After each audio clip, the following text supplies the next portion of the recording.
and we're going to be breaking down. Oh my god. We're going to be breaking down the NFC North today. We're going to be going over the Detroit Lions, Green Bay Packers, Minnesota Vikings, and the Chicago Bears. And Chicago Bears. Let's break it down. Detroit Lions, and kick it off. The Lions have actually impressed me this offseason. Anytime you bring in Kyle Van Bosch and Ndamukong Suh, you're obviously strengthening your defense. They re-signed Dre Bly. I don't know what the hell he's going to do, honestly.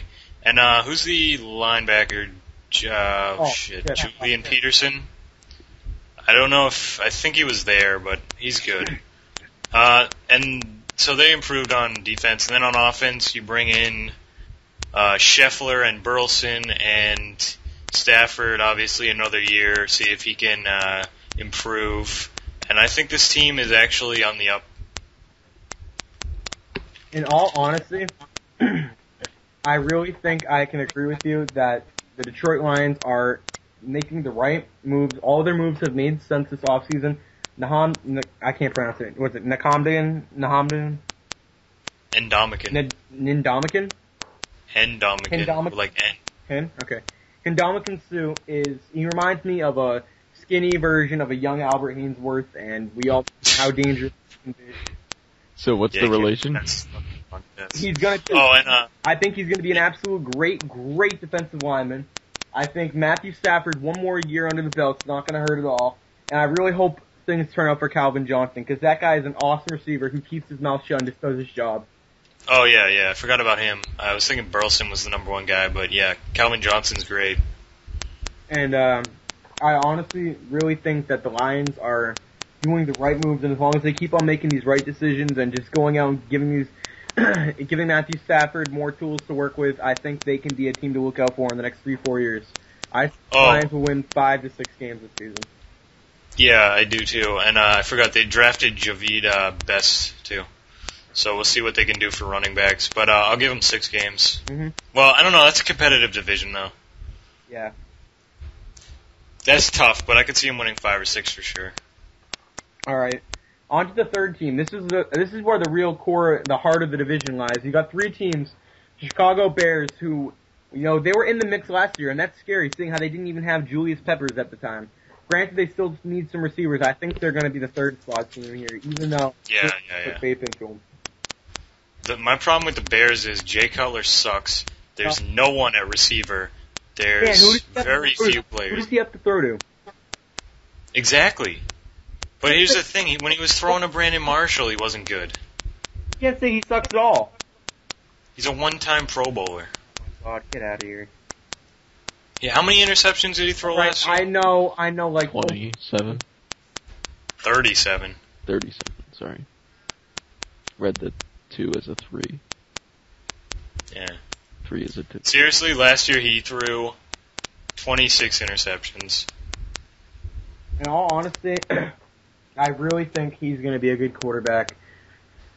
I mean, it just happens.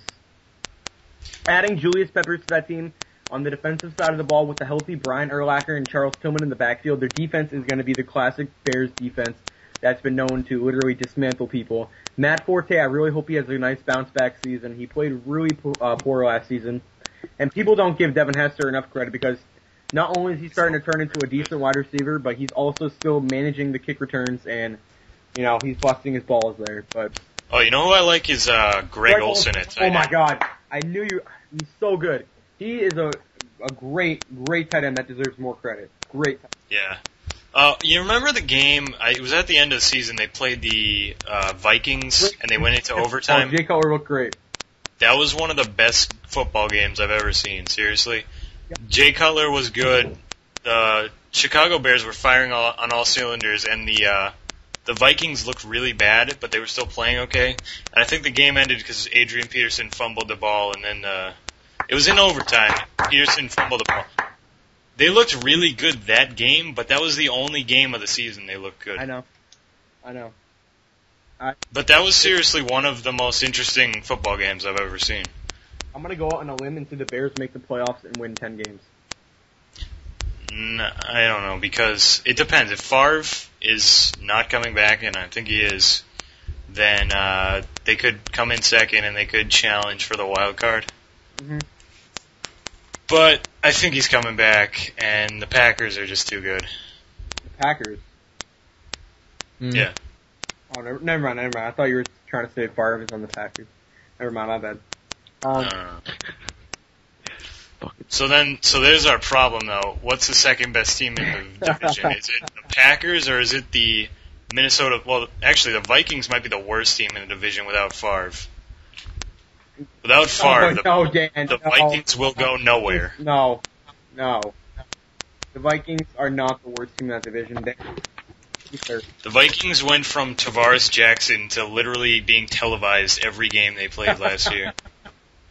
I know, but they're... I watched more Vikings game than Patriots games last year. Not going to be worse than the...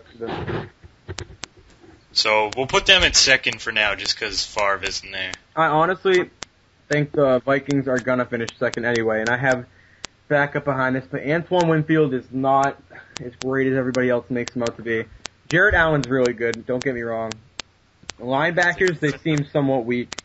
Adrian Peterson's amazing, but he can't hold on to the ball. Tiki Barber and Percy Harvard Berrien and Sidney Rice? Yeah, some of the best receivers in the league. Yeah, it's a really good combination. So Tavares Jackson, for him, even if he had to step in, I mean, he could still do well with those tools and what he's given. Brett Favre obviously makes a huge difference, and I think this team will win 12 games and will clinch another playoff spot. And I think they're a force, but their linebackers and backfield seems a little weak, but it's just... Yeah, I don't know. I think one of their linebackers went down. I forget who. I think it was Greenway, maybe. One of them was down. And then their defensive backfield, I think Cedric Griffin went down at the end of the season too, didn't he? Yeah, he did. So I don't know. Their defense could be weaker, but obviously the best defensive line in the league, and really just stacked receiving core, good tight end, great running back. If Favre is there, they'll be challenging in the playoffs for the Super Bowl. Yep. Ethan, you have anything you want to add? I just wanted to know what's going on with Brett Favre. I'm not trashing him or anything. I'm just how can someone go into retirement, come out of it, and go into it again all in one off season? Well, I was done it 3 times. Being the biggest Brett Favre fan on Cape Cod, you kind of have to study this stuff. And Brett Favre, he likes to fuck with people. I've really figured it out. He likes to fuck with people. And I think when it gets to the point where nobody cares is when he's going to finally retire. Final team is the Green Bay Packers, who I believe are going to win this division, and they're going to win 14 games. Yeah. I think Green Bay is so perfect. Everything. Aaron Rodgers. It's a very complete team. Def. Aaron Rodgers, Ryan Grant. Your backup is Amon Green, who's been there and done that. You got Greg Jennings, Donald Driver. That's really it, a receiver. Who's their tight end? It's not Bubba Franks. I know it's not him. I don't know. They're a little weak. Oh, Finley. Finley?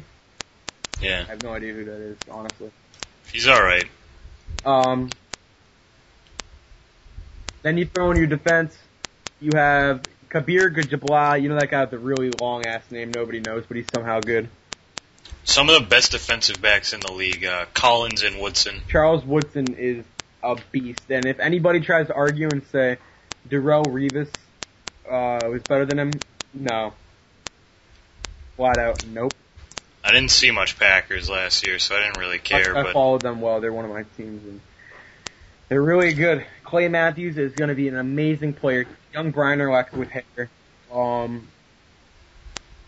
This team maybe a little weak on the defensive line, but I mean, they had somebody good. No, maybe Nick Collins. I think they're going to have to play someone with a weak offense for them to win most of their games. No, because they have 2 ball hawkers. Nick Collins and Charles Woodson are amazing. If they try to throw the ball, they die. And then you got Tremont Williams and what's his name? Atari Bigby too. You're gonna have Clay Matthews right there. That might be the best backfield in the league, defensive secondary in the league. I just, for some reason, I'm really confident. I think Green Bay is gonna win 14 games.